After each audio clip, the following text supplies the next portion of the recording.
Hey guys, welcome back to my channel, and if you are new here then welcome to my channel. In today's video I'm going to share with you all of the disappointing products that I have accumulated over few months now. I've been doing a lot of first impressions, trying new makeup, new beauty products, new skincare, affordable, mid-range, everything. And you know that by the end of every video I always tell you that I'm going to share with you what works, what does not, after I've tried it enough. So that's exactly what I'm doing today. But instead of sharing favorites first, I just want to get the disappointments out of my way, finish this video first. So I have makeup products here, mostly makeup and just a few skincare here and there. So let's get started. I think I'll start with makeup first, get it out of the way, and then we can start with skincare. So the first thing that just did not work out for me was the Blue Heaven makeup remover stick. I already knew that this will not work, but I still wanted to just give it a shot. I have used this twice at this point, and this just, it did not feel like a makeup cleansing stick or balm. You know, like makeup cleansing balms, once you melt it, it does emulsify, it does melt your makeup really nicely. You can see it melting your makeup. None of that happened with this. I tried taking out on the back of my hand and then applying it that way, also it did not work out. I just could not see my makeup moving at all. I had to like rub this on my skin quite a lot for me to see anything happening, for it to see removing my makeup at all firstly. And for me it was just way too much effort. I'm at that point where I want my makeup removal process to be simpler, easier and quicker. I want to use effective products and not spend like 15 minutes removing my makeup, and this definitely did not help with that at all. I feel like the only reason why one would be interested in this is with the traveling aspect. Like you could just throw this on, you don't have to carry your cleansing balm, cleansing oil, and this is pretty leak proof and just safer to travel with. But then again, if it's not effective, I don't think you should be spending money on this. Let me know what is your experience with this, and if you have tried it. Mine was pretty average and I just don't see myself reaching out to this at all. Now my next disappointment is from Stay Quirky. I told you guys in that video itself that this is just not worth your money. Basically this is their glowing Boss Lady liquid highlighter, and this is everything I think that we don't want in our highlighters, liquid highlighters. So it's not just the product itself but the glitter in here. The liquid I think is still okay, but it's the chunkiness of the glitter particles. So it has like different sizes of glitter dispersed all over, and although swatched it still looks fine and decent, but on the skin it just looked super chunky. I could see visible shimmery chunks on my face, and that's something that I absolutely dislike in my liquid highlighter. And so I mean, it could be a vibe in certain looks if you're going for really like super not glamorous, like super artistic looks where you require a highlighter, where you want it like super visible on your face, then probably for certain looks, but definitely not for like an everyday consumer who wants a natural highlighter. So this is a pass. I am only referring to the shade Glowing Champion, by the way. I have not tried others. Maybe the other shades have better consistency, but this one definitely was not for me, and I don't think it's for a lot of people, because I know a lot of people have similar taste when it comes to liquid highlighter. Moving on, the next thing I have is from Inside Cosmetics. This is their ultra thin second skin long wearing foundation. I did a video comparing and like ranking all of the foundations I've tried from this brand, so I'll put it in the eye here, you can check it out. That in that video I go a lot more in detail talking about each and every aspect of every foundation that I've tried from this brand. But this was one of their makeup products that really excited me to try out this brand. Before this I had not seen anybody talking about this. This was so hyped up at that point on social media. I have seen so many people using this on Instagram, and I see the appeal. I mean, it comes in this dropper packaging, which by the way is super non-functional, and also I mean everybody was into like serum looking foundation, not so much like how it works, but you know, the way it comes, like the consistency wise people were into it. And I think that's why it was just so blown out of proportion. I'm not saying it's a bad foundation, but I've talked about this before and I'll mention this again in this video.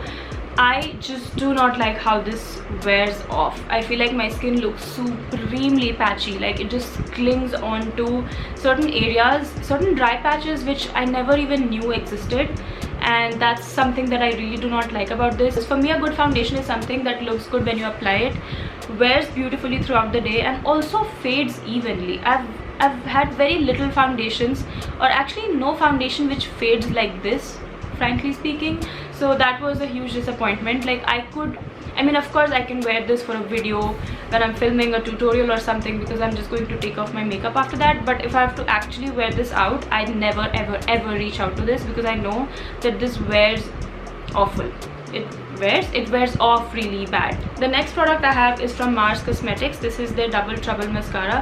Now, I don't think this launched on their website though, so I'm not sure if I should be talking about this, because I don't know, I'm super confused. But this again is very like average mascara to me. Their lengthening side I think works well, but the volumizing side is just super clumpy to me, and you guys know I hate clumpy looking mascaras. I'm not going to go in detail of why I don't like it. It's just the fact that the volumizing side is not my favorite, and yeah, I'm probably going to use the lengthening side every once in a while. But this is again something that I'm just not reaching out to, and this did not stood out to me at all. I was really excited about it, because I love using lengthening and volumizing mascaras at once. It just really makes my lashes just pop, really beautiful. I almost feel like I don't need falsies, but this just did not stood up to my expectation, and that's why it's a disappointment. Although I will say the lengthening side is pretty decent, it does the job. Not as well as some other lengthening mascaras I've tried though, but it is fine. The volumizing one, absolutely not, and again I don't reach out to that at all. The next thing I have is from Nybay Dewy Face Primer. I told you guys that this to me did not seem dewy even in my first impressions, because this is pretty much like a clear can you see that clear primer, and something like this, even then I just could not understand how something like this could be dewy. And I even told you guys that I'll try it once I have a lot more drier skin than I had in the video that I was trying. That sentence did not make sense. Let me retry it. So basically, when I tried this for the first time in my video, my skin was pretty okay, and I told you guys that I'll try it when my skin is actually dry, and yeah, did not do anything at all. I feel like although super affordable, the quantity is very less, and they're marketing something which is actually not providing you the results. Dewy primer, I don't see the dew, I don't see any hydration, nothing of that sort. Next up is this Just Herbs liquid lipstick kit. I bought in the shade nudes and browns, and I'm only specifically talking about this with respect to the shades. I find that the shades in here are super nude. That's all I have to say, and that's why it's just sitting there. I bought this in the hopes of you know, using this up quite a lot, because it's, you know, nudes collection and all of us are really into nudes, but I feel like most of the shades wash me out really badly, and it might look nice if I just line my lips and all, but even still I have taken pictures with it and my face just looked super washed out even when I had lined my lips and everything. So this is just sitting there in my collection. I'm not really using it. I'll probably use it only when I'm doing like a supremely dark jet black smoky eye, but that again is very minimal and negligible number of times that I'm doing such a smoky eye. So this whole kit is just sitting there. I'm not really getting any use out of it, so I just thought I'll mention that. Maybe if you're somebody of my skin tone, you can avoid that, because the shades are not that flattering. At least I don't find them to be flattering for a daily look like this. I think that completes my makeup disappointments. Let me talk about some skincare disappointments. The first one has to be this one. This one was a huge disappointment for me.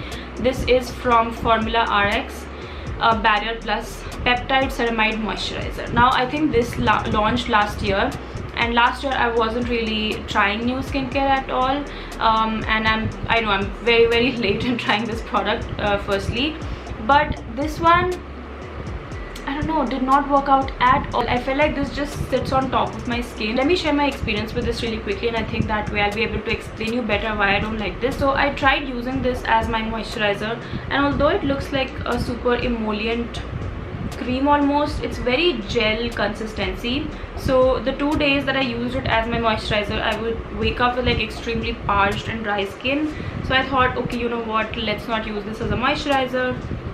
I'll use this on top of my moisturizer. I think back then I was using Soonjung emulsion from Etude House, and I thought, you know, that would be the perfect combination because now that is not too heavy, and this on top of it would be just the perfect combination, not too heavy, not too light. But even then I noticed I broke out, not broke out as in like pimples broke out, but I had like those open comedones, I think those are called, you know, the whiteheads, the tiny bumps, and it took me almost like a week for that to clear out. And I tried it once more. I think I've tried it few times at this point, thinking maybe it was the heat or just something. I gave it a lot of benefit of doubt situation, but every time I used it, it just gave me open comedones. I'm not sure why.